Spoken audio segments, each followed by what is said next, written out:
Did you want to show any of this Crowder thing?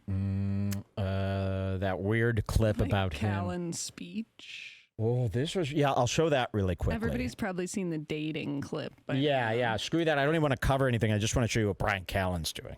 Perfect. Covering Crowder is like covering Chris D'Elia. It sounds like it's going to be fun, and then you get to it, and you're like, get me the fuck out of here. This sucks. But Callen. There's something weird with them there, too. But Callen, I light up. I light up with Callen. Let's see. Next up. Yeah. Here it comes. Crowder's live stream. This is really creepy. And what about for the 100th time, he is announcing this network he's doing. I mean, we've been hearing about this network for a year. Remember with Jim Florentine, Nick DiPaolo, Brian Callen. And constantly, we have a network. Brian Callen is now part of the Mug Club. And then you look everywhere. You look at Rumble, you look at YouTube, you go to mugclub.com. There's nothing with Brian Callen. All we could find with Brian Callen is when he's on his regular show, sitting in the third chair.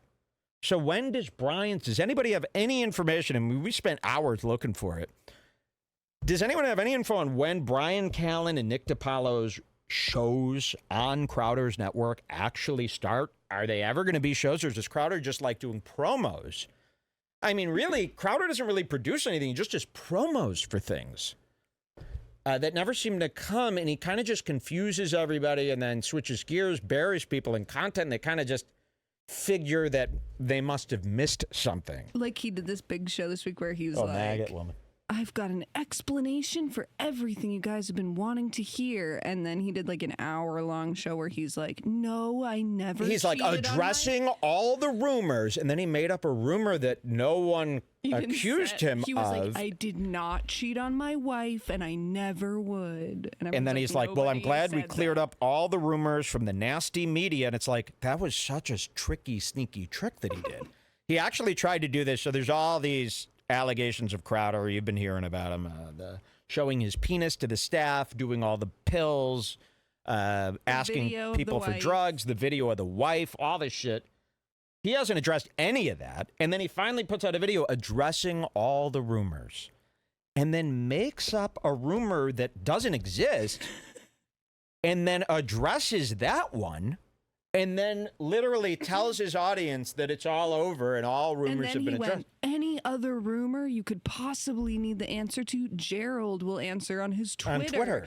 And then you go to Gerald's Twitter, and Gerald's like, no, we never made anyone sign an NDA. It's like, this is not what people want you to address. And then they wipe their hands of it. I've never seen anything like that. And it works on these idiots. These idiots go, yeah, he addressed it, so it's pretty much over. Yeah, he did a whole episode of it. I've never seen anything sneakier and creepier than that. I hope we can explain that. But this was very creepy. The Mug Club Conference featuring Brian Callen. Let's see a little bit of this. Have you been compromising day in and day out when no compromise is necessary? The replatforming. And I'll go one further, where no compromise should ever be expected from you. He's writing at his Rumble station. It is time to match intensity. Every single one of you watching or listening right now needs to flip a switch in your head where you will make those sons of bitches embarrassed that they ever even thought of asking that compromise. See, that's what I mean. He speaks in riddle. None of this makes sense. I've been following Crowder every second of his career for 8 years. I can't make heads or tails of what he's talking about, ever. And you might be like, this is really happening. You might be like, oh, Mike, this is just an edit for the beginning of a show, but then you listen to the actual show, and the whole show is jumbled word salad that means that, I swear to God, he's pulling the biggest hoax this world's ever seen. He's pulling the biggest con. And nobody's focusing on the fact that he's doing this really tricky. I mean, I'm sure if you showed a psychologist and sat him down for a year, he'd figure out what's going on here. This is like the sneakiest, weirdest shit I've ever seen. It's constant promotion and talking about fighting this fight, but what fight? And nothing ever comes of any of this. It's always just this word salad.